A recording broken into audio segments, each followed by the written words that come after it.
In this video, I'll be showing how to improve performance of .NET applications using native image generator for 32-bit and 64-bit architecture of Windows.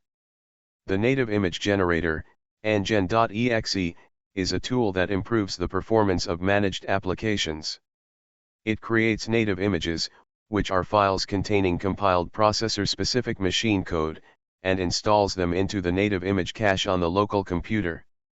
I'll add the commands in the description. Here's how to use it on your Windows computer. First, open up command prompt as administrator, then type the following commands.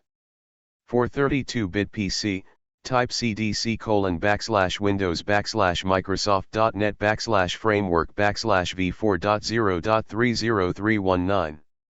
Afterwards type Ngen.update/no logo/silent.